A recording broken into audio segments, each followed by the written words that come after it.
2026 is going to be an awesome year. We got some pretty cool stuff coming up. First off, we got Foundations of Recovery. This is our flagship program. We're starting it in January. This is for anyone, man, woman, or couple who wants to come and reclaim their heart from shame, trauma, and betrayal. We start off with an education on all sorts of principles, give you the common language. We feed you from a fire hose in terms of all things recovery. It is such a great start to recovery. And we get at the roots of things, Tyler. This isn't like any other program. Like, this is our healing journey in process, and Foundations is where we begin. If you look at the value that you're getting there to kick off a good recovery with all of the right education, all of the right language, and a team to get you started while also being directed by Brandon and myself through the whole process, what a deal. So if you're interested, if you're struggling, if you've been wanting to do something for a long time, jump into this. This only comes around every so often, and we would love to have you there. Click the link in the description to sign up for it. And to make it even sweeter, we're also including a raffle for a free pass to the Radiant Dawn retreat. Anyone who signs up for Foundations will be added to the raffle for that free Radiant Dawn pass. If you're a man and you sign up for Foundations, your name still gets entered, and you can give that pass away if you win it to any woman that you want to. So what you're saying, Tyler, is if you sign up and participate in Foundations, you could possibly go to Radiant Dawn for free? That's exactly what I'm saying, which is crazy because Foundations by itself is already an insane value. Man, I sound so salesy.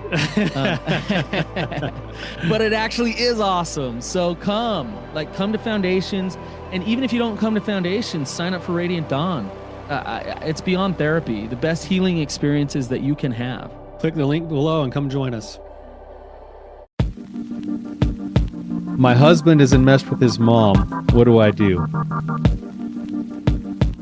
Welcome to the Therapy Brothers podcast. I'm Brandon. I'm Tyler. We're brothers. We're therapists. And we know recovery. Bring your stories, your questions, your successes with real recovery.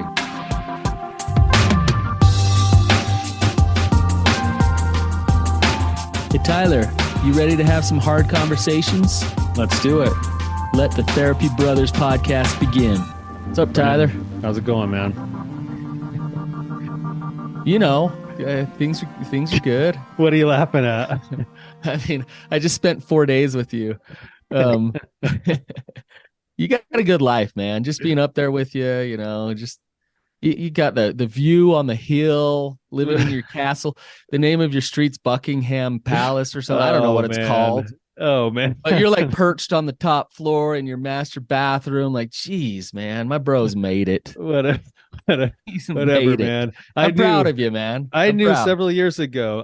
Just the way that we were raised, I knew that when I moved into a house that happened to be on a road called Buckingham Drive, that I would never live that down. So you're a king, man. You're a king. I love it. Whatever, man. You've created it, and I just spent 4 days in your kingdom. And I was like the peasant there, but even the peasants eat well, so it was great. It was great to have you, man. You're welcome anytime. Yeah. Well, Stacie, let's turn the time over to you now. Enough about Tyler's kingdom. If you could give us a little bit of background, just kind of share with us what's happening, and we'll go from there. All right. Yes, it's been about 6 months now. So I found, my husband and we've been married for about 6 years, and I found on his phone one day after, spending the day with his mom, that he is and has been addicted to prostitutes for, almost our entire marriage. This was May 6th. It was really, really, really traumatizing. And shortly after that, I found out, like days after that, I found out I was pregnant with our fourth child. So that was the worst experience of my life, not the pregnancy. Finding out about him.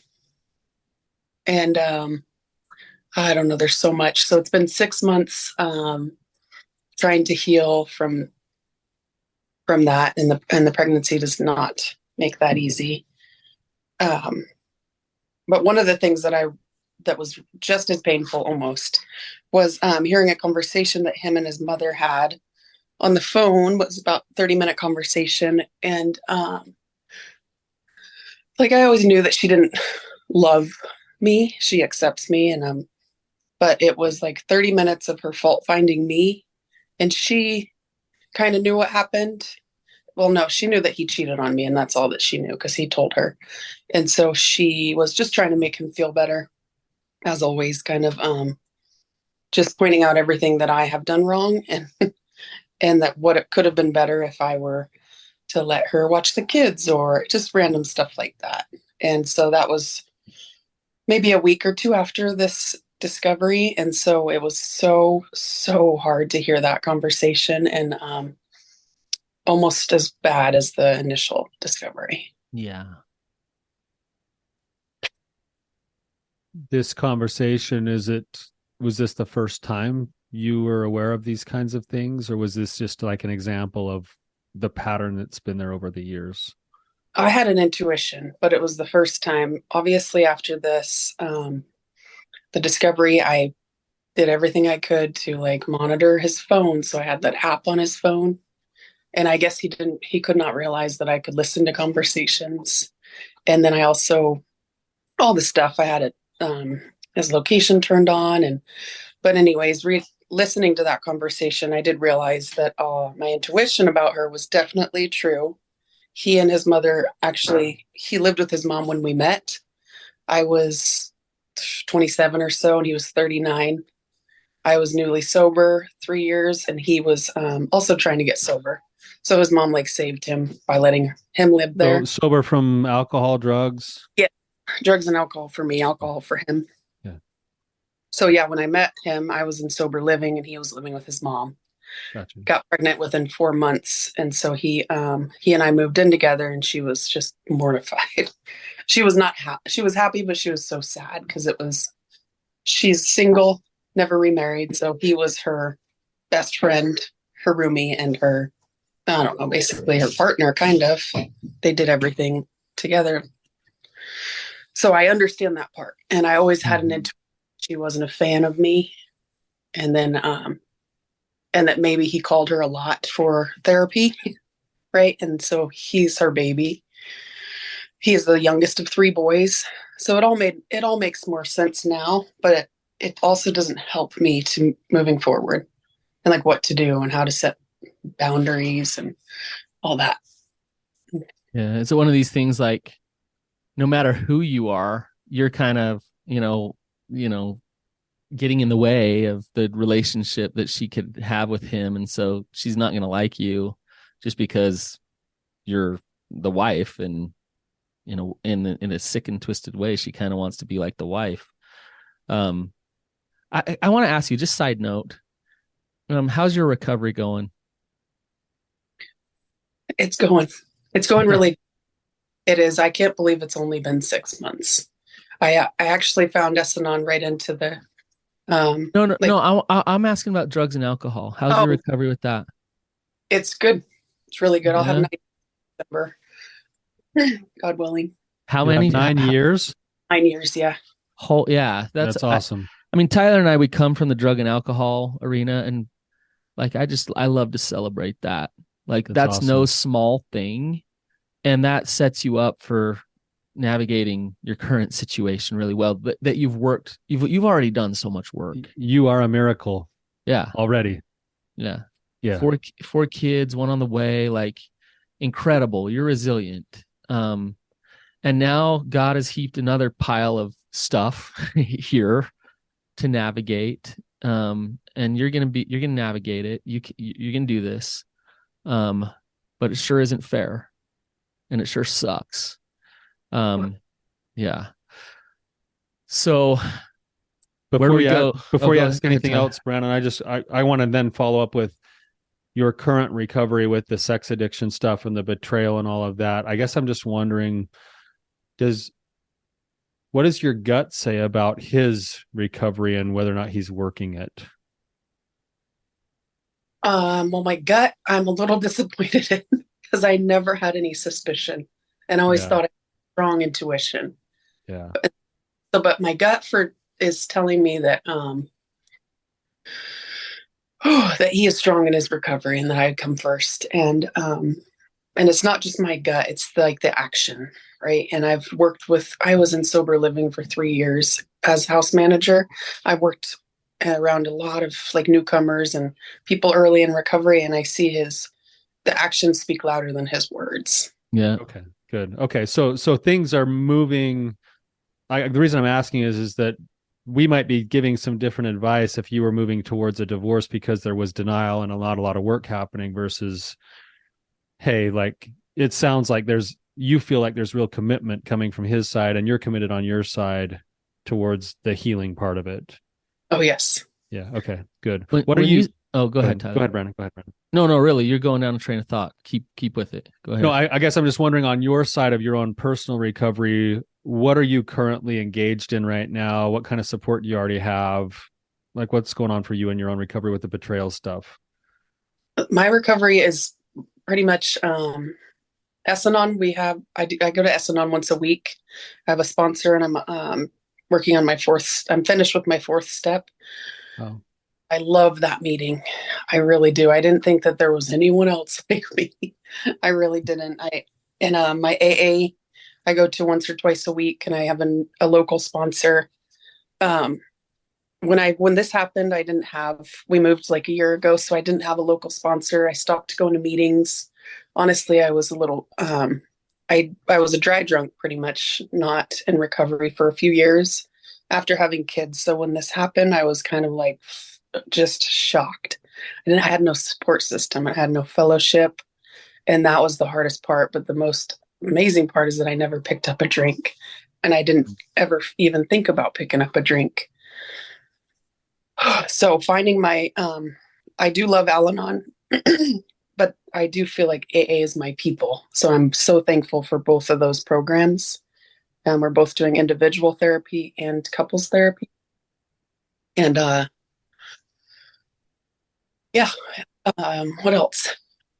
I mean, like You're doing like you're yeah. Like you're saying, you got some built-in recovery capital just from all the recovery work you've done. Yeah. And so that's good. You're kind of relying upon that now. You got your structure, you got your meetings, you got your things that you're going to. I had a question for you. You say that you think that he's doing well, and actions speak louder than words. Does he have the action of having the strength to have some boundaries with his mom? Does he have boundaries with his mom? That's one we're working hard with. Mm-hmm. Struggling with, but I do see that he wants to get better. So it's the holidays coming up, and he wants to go take the girls to her. We haven't seen her since May. And this weird situation happened where he called her from a landline. Like, it feels like sometimes when I talk about his mom, it feels like it's his ex or the girl that he was cheating on, right? Like he's hiding her from you? Yeah, it's like he's hiding her from me. So I asked him, because there were a lot of blanks in the story, like how does she know that we're pregnant, and how did she react to the boundary you set? There was missing pieces. So I said, have you been calling her from like work phone or something? And he said no. A few times before, I was like, no, I know you've been talking to her, because I'm kind of I monitor all his phone calls. Probably not the healthiest thing. It's like part of my addiction, I guess. And he said finally, yes, I called her from a work landline. And because I had asked him to set a boundary with her, and that I wanted to hear it so that I knew, because I had no trust at that point. And he really didn't like that idea. So he called her, apparently set a boundary with her, and then never told me about it. And so now we have this Christmas Eve brunch coming up, and it's so hard because I want to be okay with him taking the girls to go see her, and it would be so special for all of them. But for me, I just it's hard for me to even be okay with that. And I know that I'm going to take a year solid, no mother-in-law, just for my own healing. I'm only doing things that feel good for me, and I get to be selfish like that. But yeah, when it comes to having kids, it makes it a little bit more tricky. Yeah.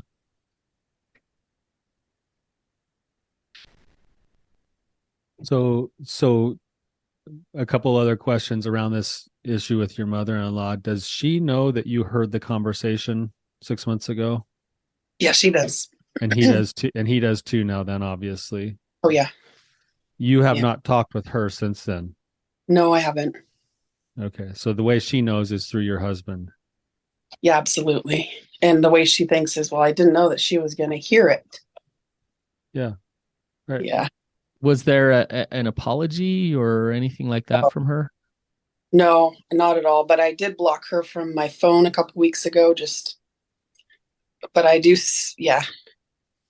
I was upset about an apology. I want an apology so bad, but she's an alcoholic. She's not Mm. she doesn't have a program.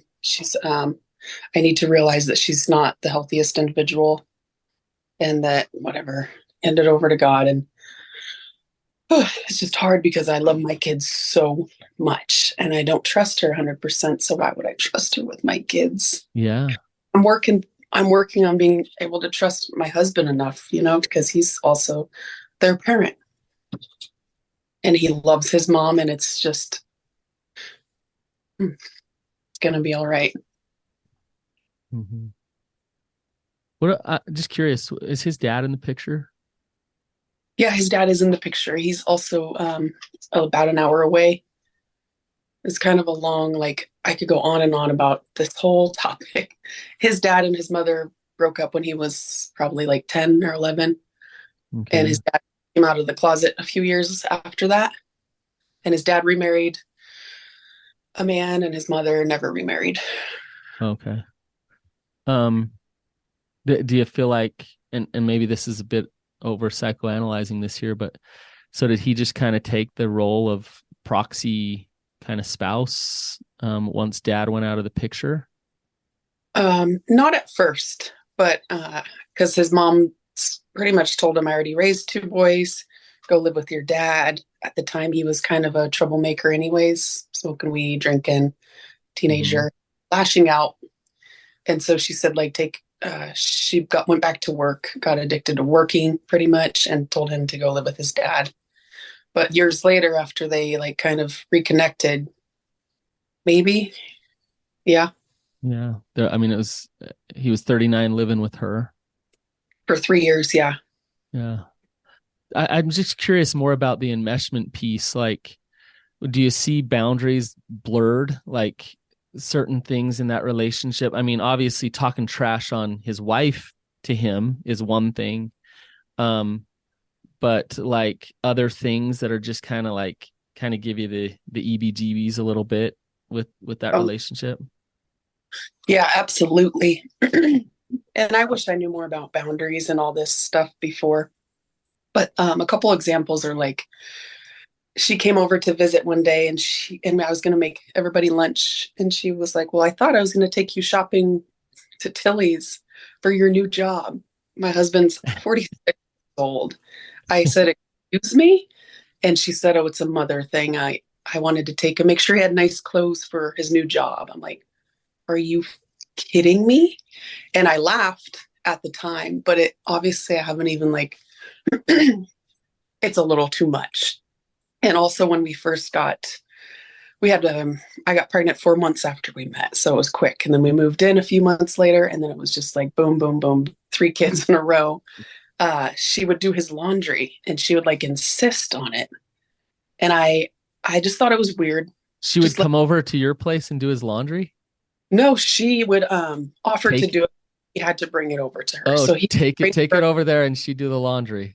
And she would fold it and leave it in the basket. So he would have to go over there, drop it off, go back. And she wasn't close. It's like 10, 15-minute drive on the freeway. But so those things, yeah, I do. Okay. It really.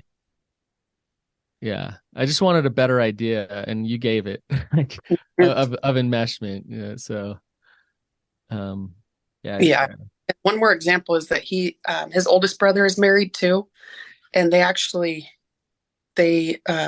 wife did not like her.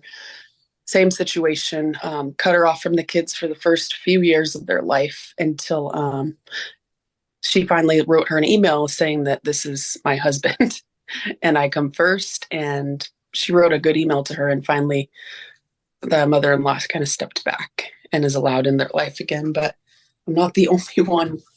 Yeah. Doesn't make it. So this is a tough situation because like you can hear that, and there's definitely some, when you look at like the whole models on, family cohesiveness, there's definitely some enmeshment there going on. That's on the far end of the scale of enmeshment, you'd say. Like when a grown man drives his clothes when he's living with somebody else, when he drives his clothes to his mom 15 minutes away so that she can do his laundry for him, that's maybe a little bit over the top. The hard part that you have is that you have him having a relationship with his mom that he values and wanting to have a relationship with his mom. And if he's being authentic, he needs to be able to come to you and have that discussion with you. And there does probably need to be some boundaries and some learning and some discussion about what things are going to look like as you guys move forward.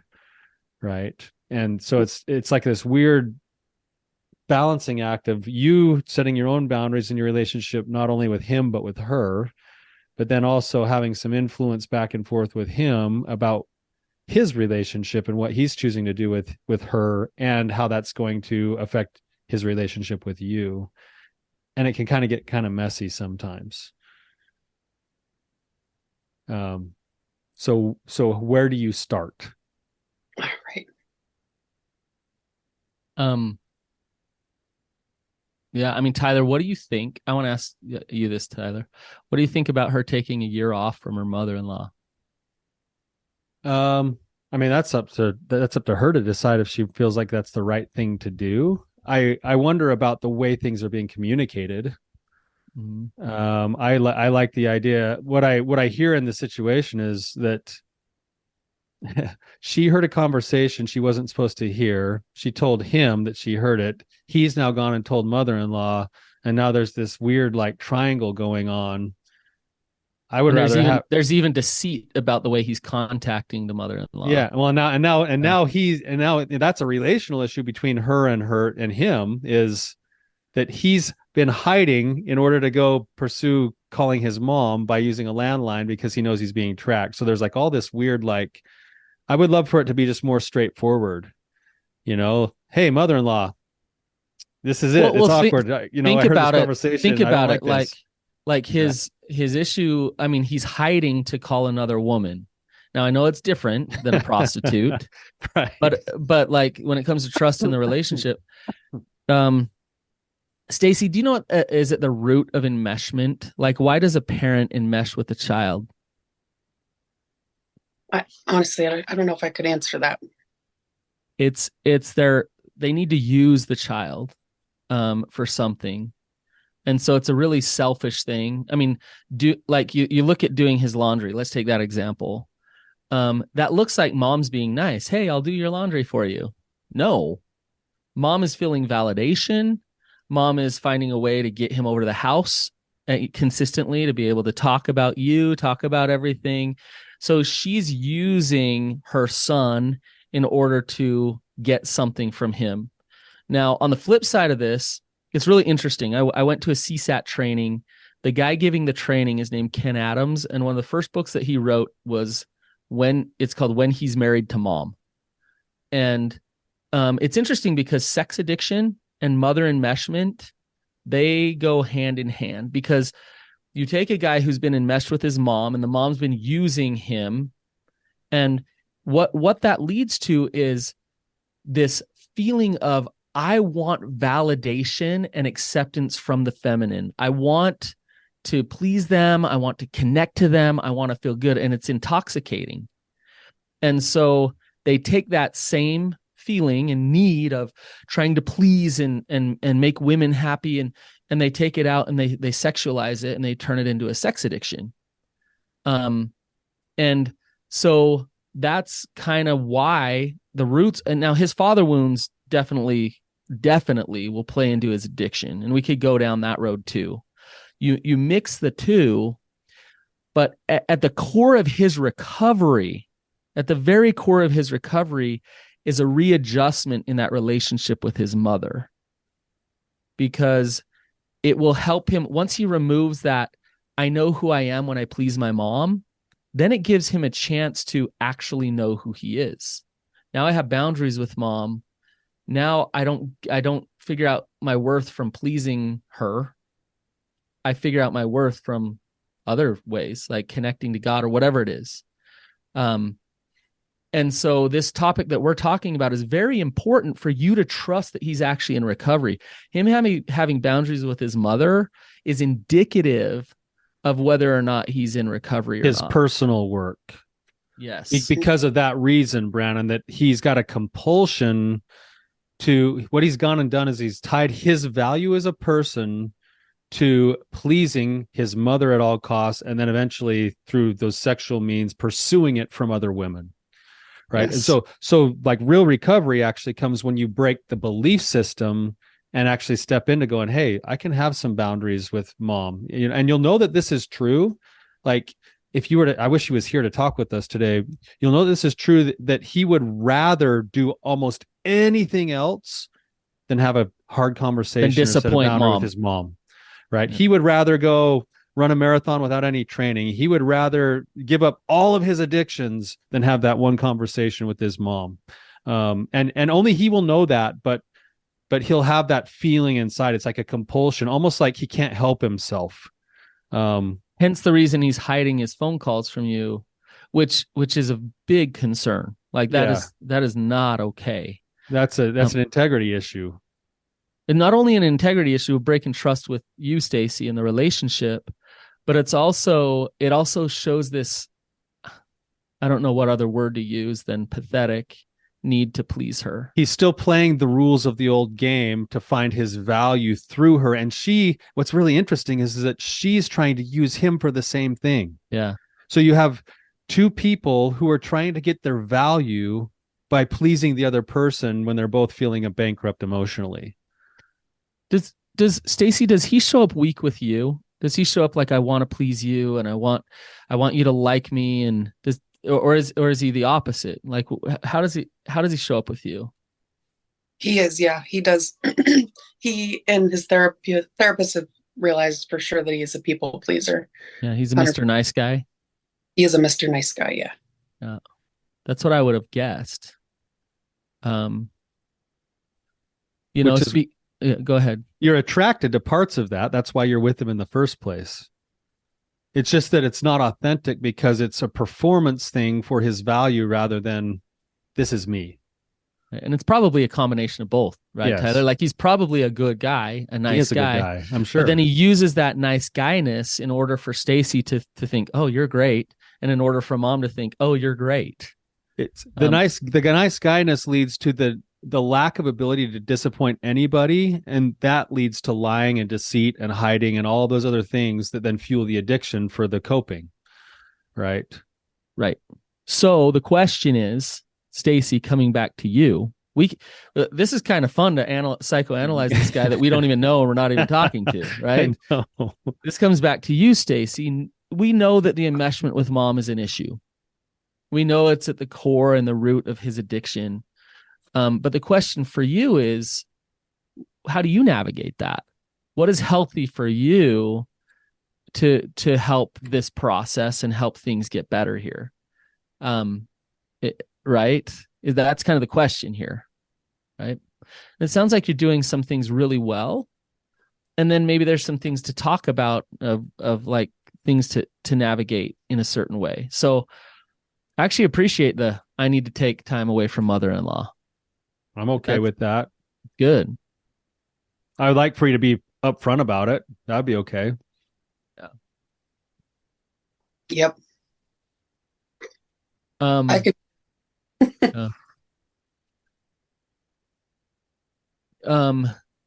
Your kid's going to have contact with her.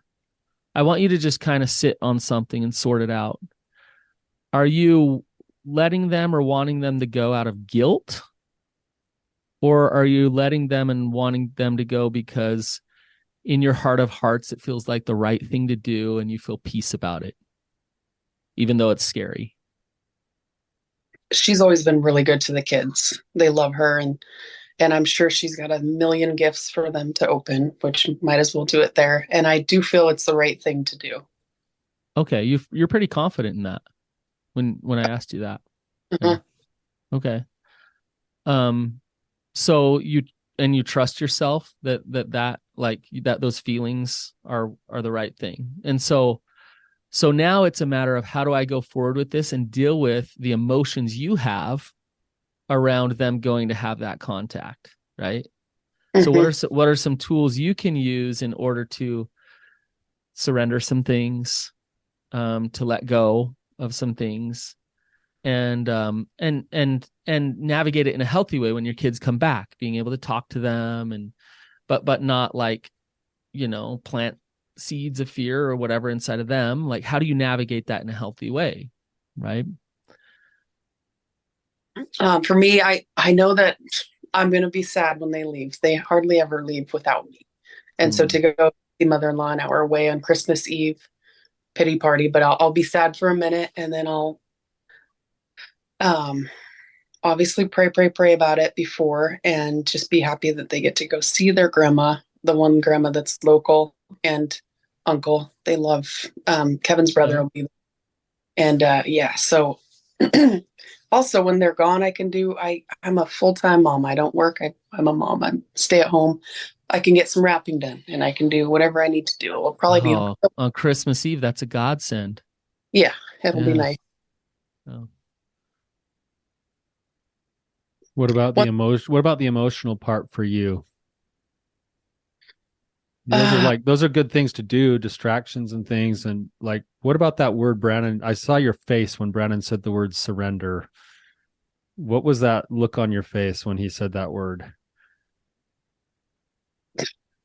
I'm so pregnant. I'll probably just cry and that'll be a good, it's fine to cry. It's fine Yeah. to I'll, cry.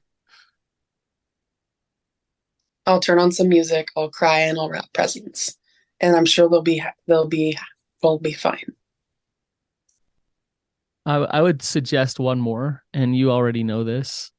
I mean, we're talking about step 3, turn your will and your life over to the care of God. So God is telling you the right thing to do is to let your kids go and to have that experience, right? So you're confident in that. Yeah, I can feel the steadiness there. So if that's the truth, then now it's up to you to serenity prayer this and to like, know that some things are outside your control. I love what you're saying. Let yourself cry, wrap some presents, listen to some music. And I would say make a phone call. Like call somebody who supports you. Maybe you cry to them. Maybe they laugh. Maybe you just talk about Christmas or whatever. But get a little bit of support and don't just stay within yourself. Um, and you know what, Stacie, you're pretty healthy in a lot of ways. Like you see this pretty clearly. We're not having to try to get you to this place of healthiness. So a lot of the things are just use the tools that you already got. I think, kind of in the broader sense of the navigation of this triangle between your partner and your mother-in-law and the way that things are happening there, that's maybe the place where navigating some of those conversations, I think, is going to be some of the hard part to step into over and over again. The kinds of things where, you could either go to your partner and say, I can't believe your mom didn't said those things. I'm so mad at her, that and the other. Or you could go to him and you could say, I mean, part of the issue here is that you could be mad at your mother-in-law, but the fact is that your partner, he facilitated those conversations and went along with them too. Mhm. Right. That Right. it's okay to address that and to say, but I would suggest you address that from the point of view of your own values and inviting him to help things go right. Yeah. So, hey, I have a hard time. I'm taking a year off from even seeing your mom. I don't want that to be the case the rest of my life. This is what I'm going to work on. This is how you could help it go right. If you're going there and talking bad about me, I'm not going to want to go there. Right. If I know that you're going to go there and you're going to have my back and you're going to make sure that there's some boundaries there and there's certain conversations that we're not going to have, that's going to be a lot easier for me to lean back in. Right. Right. That's how you can provide, that's how you can offer your strength and help things go right. And I'm going to keep working on letting go of my hard feelings and all of that other stuff. Yep. Those kinds of conversations are painful but necessary with your partner to try to help things move in the right direction. Right. Building trust. Yeah.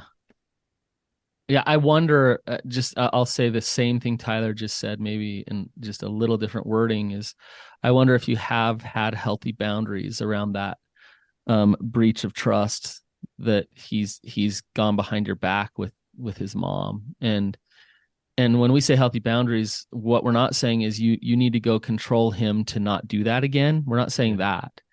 But for you to be strong enough to say how much it hurt you, and how, like what you need in a relationship when it comes to trust, and then hand it over to him, whether he can respect those boundaries or not. And not control him to push him away from his mom, but actually empower him. Like, hey, like him calling her behind your back is a big deal. Right. Yeah. Well, I didn't really, honestly, you can use my phone if you need to have a private conversation with your mom. It wasn't that as much as the lying to me afterwards. Lying to my. Yeah. Yeah. And it was a big, like, it was up at the top of my list of boundaries. And when it all happened, I needed to reevaluate my consequences for those boundaries, because they were all, you move out. And you buy in early recovery, and I'm not going to kick him out for like honestly a small lie. Right. And something I wanted to clarify, because I feel bad talking about all this because we've come so far since, besides with the still, but I had asked him in the beginning of my Al-Anon and recovery to record. They were going to go to lunch together, and I had asked him to call me or record me when he made this boundary. And so it wasn't like, I don't know, I just wanted to clarify that. It wasn't like me listening in on his phone conversations. It was kind of like a little bit more nutty on my end. Like, okay, if you go to lunch with your mom, and now it does sound crazy saying out loud, you need to record that, or you need to call me during and mute it during. I think I don't think there's anything wrong with that. And Tyler, maybe like if there was a toxic relationship and I knew what a toxic relationship between my spouse and someone else was harming my marriage, it would be okay for me to say, hey, I need to hear you. I need to hear you have a boundary with them. But I would prefer that, hey, could you make a phone call while I'm here? And but only if they're actually acting in their truth when they make that boundary. It's not just them doing it for me. And so like, hey, I just need to know you're going to step up for me. I need to know that you got my back, and it sounds like sister-in-law navigated it pretty well. And I hope brother-in-law, he was the one that had to really stand there and have that, like stay steady with that. Hopefully for that to actually really get better. So eventually though, it's got to go to the place where even if she's not present, he would do those things, right? Like, yeah, you're right, Brandon. I agree. Like, it can be but what you don't want is like, okay, we're all going to make a call and you're going to do this thing. And then right after you're done, he goes, hey, I'm going to go for a drive. And then he gets on the phone with his mom again. It's like, hey, sorry, I had to do that. Like, well, the thing about it is that the mother-in-law, this is classic mother-in-law, and it's classic, by the way, it's classic borderline personality disorder. And I'm not diagnosing her, but it's classic. I'm going to pit my wife between this. And so if I'm the mother-in-law, I'm going to pit the wife between us. And then I'm going to see how much you really do love me. Right. Like, even if your wife doesn't want you to talk to me, you'll sneak away and call me. Oh, that makes me feel good. Deep down, that makes me feel good. Right. So as the wife, you don't play that game, because you can step into this and you can have more boundaries and tell him not to do this and that just sets him up even more to make her feel good, because now it's like the mean wife is like, you can't even talk to your mom, and now he's going off to like be enmeshed with her. You don't even play that game. You don't go there and say you can and can't do this. You just say, hey, I want, Like, I value trust. I value connection. I value being chosen. I want to be chosen. You can do whatever the heck you want, but this relationship is a problem in our relationship, so it's got to shift. Now you go do your work to figure out how to shift it. Which is what I like about what Stacie did, Brandon, where she's saying, I can't control for sure whether or not he goes to his mother's place or not, right? In fact, my gut says that it's still good for the kids to have a relationship To go with there her, for right? Christmas. Yeah. Right. But Stacie's still saying what I do have control over is that I'm not going to go there and have those interactions. That's right beautiful. now. I've got my own issues I want to work through first. I would need some space and time. I want to get my feet planted. That's a good boundary because it's on self. Yep. It's and then he gets to choose what he does. Yeah, and then he can decide what he wants to do. That's a beautiful example of a boundary. Yeah. Yep. And it's hard though. It's scary. It's hard. Requires some surrender. Yeah. My stubbornness says that she gets what she wants, her son and then her grandkids, and then I get, and not me. But it's not about that, right? Like that's your stubbornness playing that game of like, are you choosing her or me? And what it's about is you love your kids. You think that relationship that she has with them is a good thing for them. You're choosing this. And in your truth, that's what you're acting upon, right? It's not a win, lose, her versus you thing. Although it's natural to go there. Yeah. It is natural to go. But going there, that's the natural thing to do, but it sends you down the same road of the game that you're trying to break. Like, yeah, you don't need to have her approval of you in order to be a good person either. Right. Yeah. Even though it would be nice if you could go and enjoy your company and she was happy to see you. That would be really awesome. It would be. But that's not where you're at right now. That's not reality. Yeah. Stacie, we're running low on time. Do you have any last questions for us or any last things? Like, you mentioned that book, which was a really good read, and I loved it. It was recommended to me by my first therapist within like 5 minutes of talking to her. But in that book, how important it is to find a therapist that has experience with this subject, right? Absolutely. How important do you think that is, really? Because he has a therapist and he loves him, and he doesn't really know or agree with the enmeshment thing or think it's a big deal.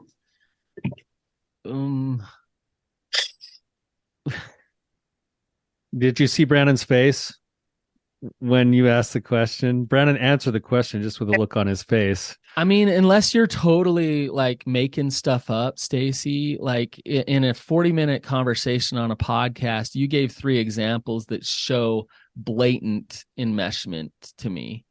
And if a therapist is like, I don't agree, then that therapist is either drinking in his bullshit and he's totally manipulating that therapist, or that therapist is out to lunch. And so we're talking about a core wound. We're talking about little t trauma for all of childhood and a lot of adulthood here.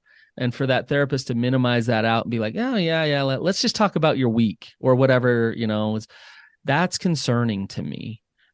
So if the therapist is helpful because they can talk about whatever and it's a support for him, great. But they're not getting to the root issues if the therapist isn't talking about this enmeshment issue with him. Yep, understood.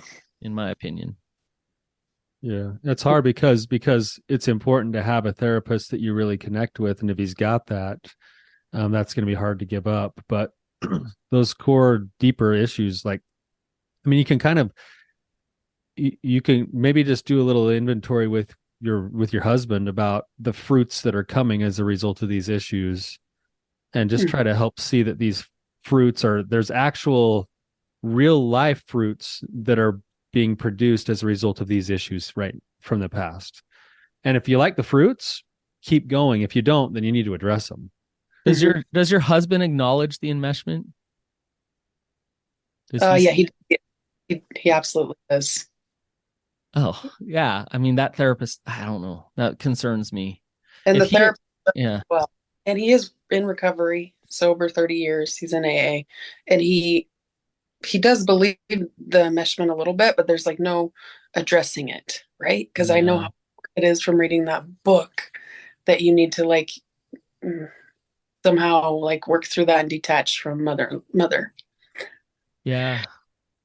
I And a don't lot know. of there's probably, if your husband, and I don't know, if he allowed himself to go there, there's probably some feelings of resentment because he's been used for so long.